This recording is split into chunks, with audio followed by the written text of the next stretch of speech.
그러면 정견이 이제 원시불교에서도 정견을 얘기했고 대승불교에도 정견을 얘기했는데 이제 계속 이 정견 얘기를 이제 나올 테니까 그거를 이제 원시불교나 대승불교는 이제 공이 정견을 얘기했고 그것을 이제 체험하고 깨달으면은 이제 그게 부처다. 그거는 이제 뭐 대소승이 꼭 같습니다. 같은데 이제 소승 쪽에는 말을 조금 이제 달리 표현을 하기는 합니다만은 저는 이제 그 말도 같다고 봅니다. 그래서 그 10페이지에 그 둘째 줄에 부처님은 그랬거든요. 부처님께서 깨친 중도의 가장 기본 형태는 이제 우리가 중도 지금 연기 설명하는데 부처님께서 깨친 중도의 가장 기본 형태는 있음과 없음, 생황과 멸함 등 상대적인 두 극단에 집착하지 않는 것입니다. 부처님이 깨치고 난 뒤에 비구들에게 최초로 설법한 것은 초전법륜이라 합니다. 이 초전법륜에는 여러 가지 중요한 불교의 근본 교리가 있으며 중도설도 그 중에 하나입니다. 여기에 등장하는 중도설은 극단적인 양변에 집착하지 말라는 기본적이고도 간단한 형식입니다. 그러나 집착하지 말라는 이 양변은 이론적인 것이 아니라 수행에서 지켜야 할 실천 사항입니다.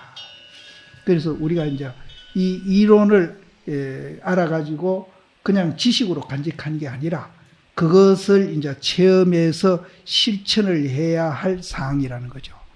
그런데 우리가 체험해가지고 깨치지 못하더라도 일상생활에 그런 시각으로 모든 생활을 하려고 노력을 하는 가운데에 화두도 들고 절도 하고 염불도 하고 그렇게 돼야 된다는 겁니다. 그렇게 돼야 된다. 그렇게 안 되면은 이제 이기적인 욕망을 일상생활에 우리가 이제 갖고 그렇게 사고하면서 화두 들고 염불해 보세요. 삼매에 어떻게 들 수 있겠습니까? 안 됩니다. 그래서 틴나칸이나 다라이라마보다 그쪽 불교보다도 더 깊은 불교를 하고 있는 한국 불교가 이제 국민이나 또 교계 안에서도 신도님들이나 이제 스님들한테 정말로 진심으로 존경받는 사람이 몇 사람이나 있느냐 이 말이죠. 그러니까 우리는 반성해 봐야 됩니다. 그 밑에 이제 그때의 세조는 하는 고주를 한번 보십시오. 그때의 세조는 5 비구에게 말씀하셨다. 비구들이여 세상에 2변이 있으니 출가자는 가까이 하지 말지니라. 2변이 있는데 뭐 2변인가 하면은 내다 니다, 있다 없다, 좋다 나쁘다. 2변은 한없습니다. 근데 우리는 24시간 내가 있다고 생각하죠. 내가 있다고 생각하는 한은 절대로 공부가 안 됩니다. 그래서 저는 절집의 삶이성 참 안타까운 게 있더라고요.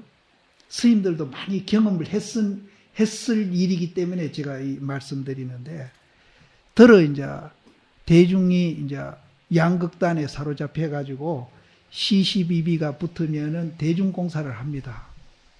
하는데, 실제 우리가 이제 살다가 보면은 서로 이견이 다를 수가 있습니다.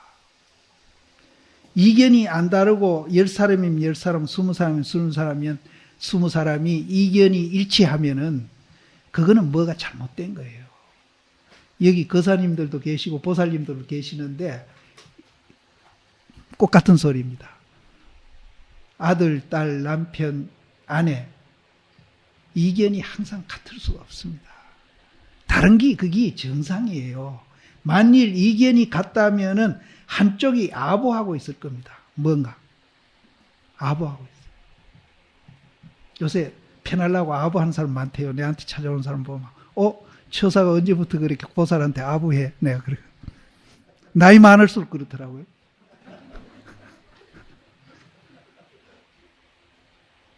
근데 이견이 다른 것이 정상으로 보세요. 정상으로 보시고 문제는 뭔가 하면은 그 이견을 푸는 방법입니다.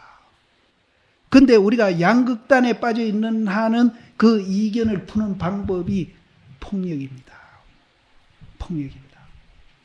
숫자로 하든지 뭐 주먹으로 하든지 생각으로 하든지 폭력으로 풉니다. 이 세계에서 다 그렇습니다. 그래서 이 세상에서 양극단에 빠져가지고 그 폭력으로 제일 잘 풀고 이제 잘하는 사람이 저는 미국 대통령 부시라고 그러거든요. 그래서 나는 폭력으로 푸는 사람, 양극단에 빠져가 폭력으로 푸는 사람은 부시형이다. 부시형이다. 근데 이제 우리가 가정에서나 절에서나 부시형은 돼서는 안 되거든요. 부시형은 돼서. 그럼 어떻게 푸느냐? 이 중도 연기를 풀어야 됩니다. 그러면은 문제가 있으면 있을수록 좋아요. 푸는 연습을 많이 하잖아요. 그럼 문제가 없으려고 뭐 아부할 필요가 없는 거라. 많으면 많을수록 좋아요. 훈련을 할 기회가 많아진다. 그럼 훈련을 할 기회가 많아지면은 정말로 부처님이 본 시각이 위대하구나 하는 것도 우리가 자주 느끼면은 뭐 공부 하나라 해도 열심히 하도들고 공부합니다. 근데 우리 절집 대중공사 그렇게 합니까? 요새 보니까 막 어른 나이 없이 숫자 많으면 이기대요. 또 저 선거는 어쩌고요? 선거는 무슨 절집에 무슨 선거예요? 이건 부처님 법이 아니거든요. 그래서 이제 이걸 누굴 비난하려는 게 아니라 우리가 일상생활에도 정견을 갖춰야 그래도 우리 마음에 평화도 얻고 그 일을 푸는데 이제 정말로 부시형이 아니라 힘으로 푸는 게 아니고 정말로 서로 공감하면서 그 일을 풀어가면은 얼마나 우리가 평화로우냐입니다. 그 자체가 공부가 된다. 근데 전 이 얘기 한 지가 참 오래됐습니다. 오래됐는데 스님들한테 날 보고 참 순진하다, 이상주의자다, 별소리다 합니다. 그래서 날 보고 상자가 와가 스님 보고 이상주의자랍니다. 그럼 종교가 이상주의지 뭐 이상주의가 아이가 내가.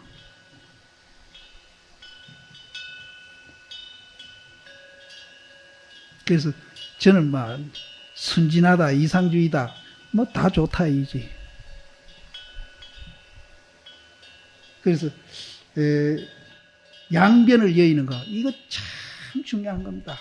그래서 스님들 보고 내가 감히 정말로 이 자리에서 이걸 듣고 성불하십시오 하는 거는 너무 이제 내가 무리한 얘기고 이것만이라도 이해라도 우리가 이제 확실히 좀 깊이 하시면은 우리가 앞으로 살아가는데 정말로 이제 마음이 편안하고 뭔가 우리가 살아가는 그런 이제 자긍심이라도 느낍니다. 그리고 부처님 법에 대한 그 고마움도 느끼고요.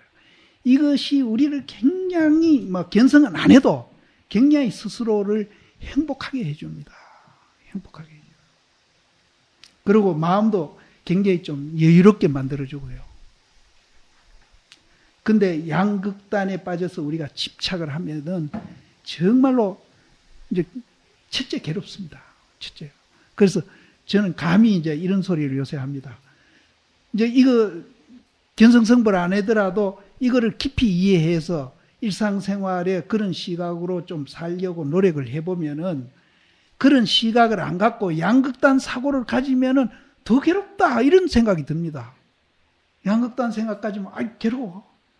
그래도 부처님이 말한 중도 생각 가져야 내가 마음도 편안하고 마음도 평화롭고 또 마음도 즐거워지고 이런 생각이 들어요. 그렇게 생각이 들면은 그분은 정말로 이제 공부를 열심히 할 겁니다. 그래서 부처님도 깨치고 나셔서 양극단에 집착하지 말아라. 양극단이죠. 그거는 착각해서 하는 것이니까 양극단에 집착하지 말아라. 근데 부처님 당시에는 그 양극단이 이제 수행자들 사이에 굉장히 심했던 것 같아요. 그래서 전변설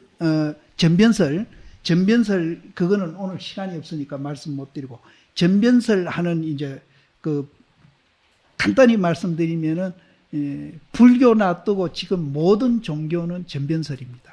전변설. 그래서 인도도 이제 브라만 종교들이 이제 그게 전변설인데, 그분들은 이제 정을 익혀가는 공부를 많이 했답니다. 하고, 또 그와 이제 반대되는 입장에 있는 또 종교, 좀 자유롭게 전통에 좀 벗어나서 요즘 말하면은 이제 신흥 종교 쪽에는 또 고행주의자들이 많이 있었대요. 이 육체가 정신을 괴롭힌다.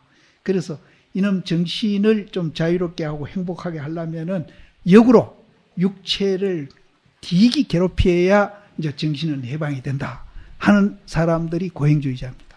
그래서 이 수정주의자들과 고행주의자들이 그 당시 이제 많이 있어가지고 그 가운데도 또 이제 욕망주의자도 있은 것 같아요. 그래서 욕망도 이제 벗어나고 고행도 벗어나서 양극단에 집착하지 말고 벗어나는 것이 중도다. 이제 그렇게 처음 표현을 했는데 그것이 이제 그 당시 이제 실정이 그러니까 그 두 개를 예를 들은 것 뿐이지, 우리 일상생활에 양변에 집착한 일은 뭐 한두 가지가 아닙니다. 첫째는 내가 있다고 착각한 그부터 이제 양변에 떨어져 있는 겁니다. 내가 있으니까 이제 남이 있고, 또 이제 좋은 게 있으니까 나쁜 게 있고, 옳은 게 있으니까 그런 게 있고, 이렇게 이제 양쪽에 집착을 해가지고 거기에 이제 빠져 있는 사람은 이제 아까 내가 말씀드린 대로 모든 문제를 해결할 때 힘으로 해결합니다. 힘으로. 그것이 지금 이제 우리가 살고 있는 이 지구에서 하고 있는 일들이 그겁니다. 그래서 얼마 전에 뭐 이스라엘하고 레바논이죠. 예, 그 전쟁하는데 애기들, 그 아무 죄 없는 애기들도 수십 명, 수천 명 죽는다거든요. 애기들이 무슨 뭐 종교가 뭐가 있겠습니까? 걔들이 어른들이 시키는 대로 이제 해교 사원도 따라가기도 했고 힌두교 사원도 따라가기도 했지. 걔들이 무슨 종교가 있겠어요? 근데 어른들 싸움에 그 약한 애기들도 그 틈바구니에서 모두 생명을 잃고 죽는 거 보면은 정말로 인간들이 그 생각을 잘못해가지고 그 피해라는 것은 그건 한이 없습니다. 근데 그 피해가 개인적인 피해도 될 수 있고 사회적인 피해도 될 수 있고 국제적인 피해도 될 수 있습니다. 그래서 이 양극단에 집착한 생각을 우리 존재 원리가 그렇게 되어 있지 않고 중도로 되어 있다는 것을 우리가 이해를 해서 시각을 만일 바꾼다면은 이 지구상이 엄청난 변화를 일으킵니다. 근데 이게 절대 불가능한 일이 아니고 얼마든지 가능할 수 있는 일입니다. 이게. 그래서 지금 이제 너무 깊이 있는 얘기하면 그렇겠지만은 지금 의식이 있는 분들은 지금 이 형태로 이제 인간들이 삶을 살면은 이거는 아니다는 거죠. 그래서 제3의 길을 발견을 해야 된다. 지금 극하고 있는데 제3의 길 발견도 그렇게 쉽지 않거든요. 쉽지 않는데 우리 불자들은 이제 부처님이 발견한 이런 세계가 있으니까 이 불교를 우리는 세계에다 제시하면서 정말로 우리부터 먼저 그런 모범을 보여가 제시할 때에 우리 사회나 우리 국가나 이제 세계에서도 한국 불교 배우러 가자. 이런 얘기가 나옵니다. 그래서 그런 얘기가 나오도록 하기 위해서 저는 몇 년 전부터 선센터를 하나 하자. 그렇게 아무리 얘기해도 그건 잘 안 되고 있어요. 근데 사실은 정부에서 지금 많이 도와주고 있는데 우리가 그걸 못하고 있습니다. 지금 그 선센터 하라고 한 125억도 나와 있습니다. 근데 지금 3년째는 3년째 걷거든요. 그 설계도 아직 못하고 있어요. 그렇게 우리는 무능해. 그래서 제가 정확한지는 모르지만 지금 듣기로는 3년 동안 600억을 이제 템플 스테이 돈에 문화관광부에서 그걸 예산을 책정해가지고 올 가을이나 정기국회 때 국회 통과시키려고 그 법안을 제출한답니다. 그 예산을. 그렇게 국가에서도 도와주려고 하고 옆에서도 우리가 도와주는 사람들이 많이 있는데 우리는 종단적으로 그거 하나 못하는 거예요. 그래서 그렇게 이제 이 모든 것을 이제 돈으로 계산하는 이 자본주의 살다 보니까 이 선도 이제 돈에 연관을 시켜가지고 인터넷에 들어가 보면 굉장하답니다. 인터넷에. 그런 피해가 말할 수 없대요. 그래서 우리가 몇 년 전에 그런 피해를 막기 위해서 이제 가나선이라는 책을 이제 석종사에서 만드는 겁니다. 그걸 만들었는데 또 그거 만들어 놓고 보니까 그걸 보고 또 이제 모두 다 돈에 연관시켜서 또 이제 사이비들이 또 설치니까 이제 이런 프로그램도 나와가지고 정말로 이제 바르게 선에 대한 이해를 하면서 이제 이것을 이제 지도할 수 있는 분들을 이제 좀 양성해내자 하는 것이 이제 총무원 이제 뜻이거든요. 그래서 이제 이런 프로그램도 이제 우리가 하게 되는 겁니다. 그래서 이 정견에 대한 가치를 우리가 이제 이 얘기 하려면 한이 없습니다. 그런데 제가 이제 매일매일 이제 할 겁니다.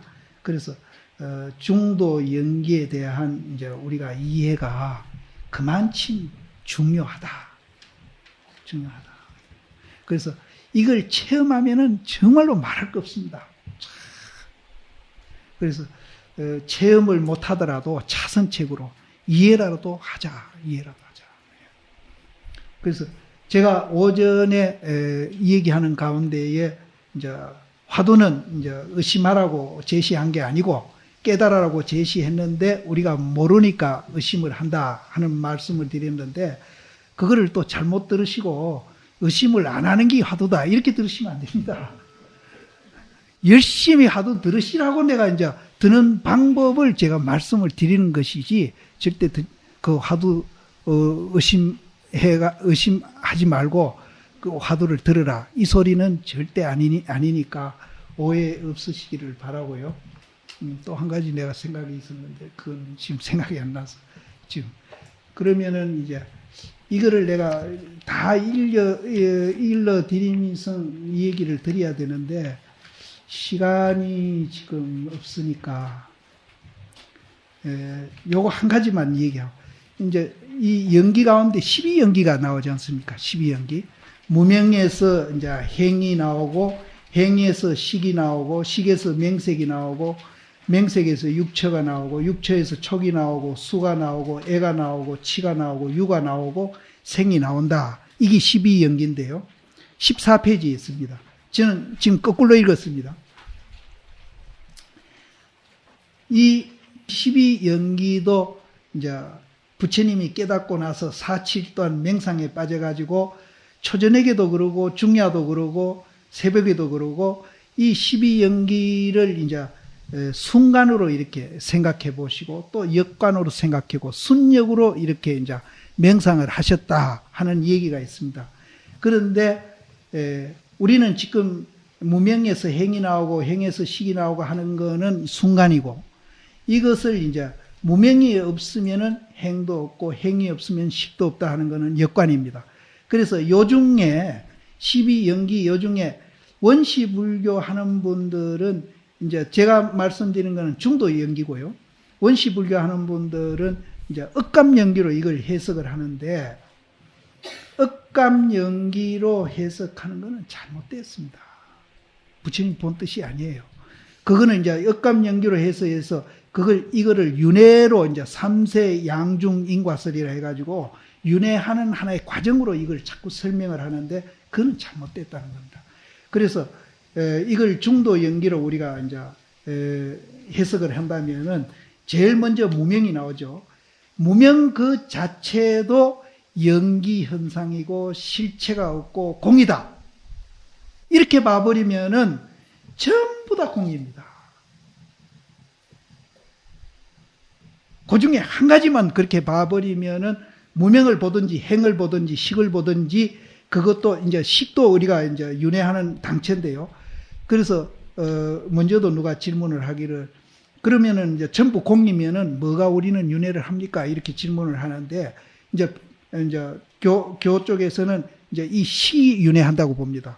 그러면은 그럼 식이 있는 거 아니가? 있는 게 윤회하는데 공이라는 말이 맞지 않지 않습니까? 이렇게 이제 반문을 하는 분이 있을지도 모르는데 이 식 자체가 연기 현상으로 이루어져 있는 겁니다. 그래서 이 식이 공입니다. 그래서 윤회하고 무아하고는 전혀 서로 상충되는 이론이 아닙니다. 서로 맞아 들어가는 거예요. 그래서 여기에서 식을 연기 현상으로 보시든지 무명을 보든지 한 개만 이게 연기 현상이고 실체가 없고 공이다 하는 걸 알면은 12개가 다 그렇게 보입니다. 그것이 역관입니다. 역관. 그래서 이 역관 순간이 굉장히 이제 중요한 얘기인데 이거를 이제 우리가 교학에서는 체용이라는 말도 쓰고 아까 이제 선에서는 살활이라는 말도 쓰고 육조 스님은 이제 정예품에 보면은 정해로도 쓰기도 하고 함경에서는 이사로 쓰기도 하고 명암으로 쓰기도 하고 여러 가지 이름을 붙여서 이제 그때마다 이제 설명하려고 이름은 여러 가지 붙였는데 내용은 안 합니다. 근데 아까도 얘기했지만은 우리는 이제 형상은 보는데 본질은 못 보고 있다. 이런 얘기를 오전에 드렸는데 그럼 형상은 순간이고 본질은 역관으로 보시면 됩니다. 그래서 역관 순간이 굉장히 중요한 얘기입니다. 그래서 한 개 반개다. 한 개 반개다 하는 얘기입니다. 저는 요 강의는 요걸로 끝내고요. 한 30분 동안 그럼 질문을 받겠습니다. 요거 다 읽어서 해드리면 참 좋은데 이건 별도로 스님들이 읽으셔야 되겠어요. 시간이 없어가지고. 질문이 없으시면은 요거를 조금씩 검토해보고 넘어갈까요?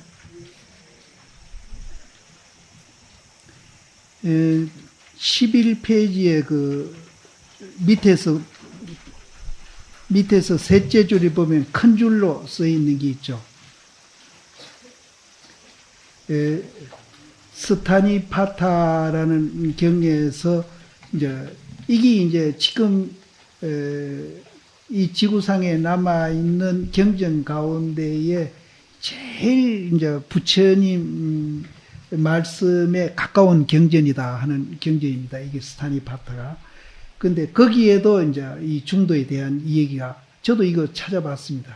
찾아보니까 이게 나와 있는데 여기에는 양극단에 집착하지도 않고 중간에도 집착하지 않는다. 또 양극단에 집착하지 말아라 그러니까 이제 양극단 말고 또 중간 이제 양극단을 예인 그 자리에 중간이라 하니까 이제 양극단의 가운데가 아니고 양극단을 초월한 그거를 말합니다. 초월한 그 자리에도 집착하지 말아라. 왜 그러냐 하면은 우리 존재 원리가 아까도 제가 말씀드린 한 개, 반 개짜리가 그냥 가만히 고정돼가 있는 게 아닙니다. 끝없이 생매를 하고 있습니다. 그래서 그걸 선종에서는 임마야 하면은 불임마 한다. 불임마 하면은 임마야 한다. 이렇게 표현을 합니다. 그래서 어디에도 이제 육조단경에도 나오지만은 어디에도 주하지 않는 것으로 체를 삼는다. 그래서 진리에도 우리가 집착하고 주하면은 그거는 또 집착이 된다. 그래서 양극단을 초월하는 것도 우리가 중요하지만은 또 중간 초월한 그 자리, 중간이 아니죠. 초월한 그 자리도 집착하고 머물면은 또 이제 그거는 안 된다. 아까 어떤 스님께서 내한테 질문을 한 그때 제가 대답한 그 8정도 이 얘기가 거기 12페이지에 이제, 비구들이여 무엇을 중도라 하는가? 그것은 곧 8성도이다. 말하자면 정견, 정사, 정어, 정업, 정명, 정정진, 정념, 정정인이라. 비구들이여 이것을 열애가 현등각한 바 눈을 생하고 지혜를 생하고 열반에 도움이 되는 중도라 하느니라. 눈을 생하고 지혜를 생하. 이제 이 중도를 이제 맨 같은 뜻인데요. 중도를 깨치면은 지가 나오고 해가 나오고 광이 나오고 명이 나온다. 원시불교에서는 이제 경전에 그렇게 얘기했는데 대승불교에서는 지혜 광명이 나온다. 이렇게 이제 붙여서 얘기하죠. 맨 그 얘기입니다. 눈이 생하고 지혜가 생하고 하는 그. 그래서 그것이 열반에 도움이 되는 중도라 하느니라. 사실은 열반이나 중도나 사실은 둘이 아니거든요. 그래서 여기에는 열반에 도움이 되는 중도라 하느니라. 근데 요것을 이제 우리가 깨달음의 이제 중도 팔정도로 볼 것이냐, 이제 수행 과정에 이제 그 팔정도로 볼 것이냐. 그래서 아까도 말씀드렸지만은 깨달음의 팔정도로 보는 것이 그것이 이제 정확한 견해는 견해입니다. 그것이 맞습니다. 맞는데 이제 우리가 손가락 입장에서 내려와서 우리가 교화하는 입장에서는 이제 또 그것을 수행하는 과정의 팔정도로 봐도 무방하다는 얘기가 거기 쓰여 있습니다. 지금 이제 그 13페이지 그 이제 위에서 그 다섯째 줄에 보면은 이게 이제 성철심 얘기입니다. 성철심 얘기니까 뭐 성철심 얘기가 뭐 꼭 맞다는 건 아닌데 그분의 견해도 우리가 이제 한번 이제 보는데 팔정도가 이제 깨달음의 내용이냐 안 그러면은 이제 수행 과정으로 봐야 하느냐 하는 얘기를 그분이 그 끝에 그 결론을 내렸는데 궁극적으로 중도를 바로 깨친 그 사람이 부처이므로 중도의 내용인 팔정도는 목정론인 것입니다. 이거는 이제 깨달음의 세계라는 거죠. 이 팔정도는. 그러므로 팔정도는 이와 같이 목정론적, 구경론적 의미를 내포하지만 한편으로는 가치관이나 인생관이 전도되고 근본과 지말이 뒤섞인 여기에서는 올바른 삶의 방향의 지침이기도 하므로 방법론적으로 적용하는 것도 일리가 있을 것입니다. 이분도 이제 두 가지 견해를 봤습니다. 그래서 이 수행하는 과정으로 봐도 무방하다. 그런 얘기입니다.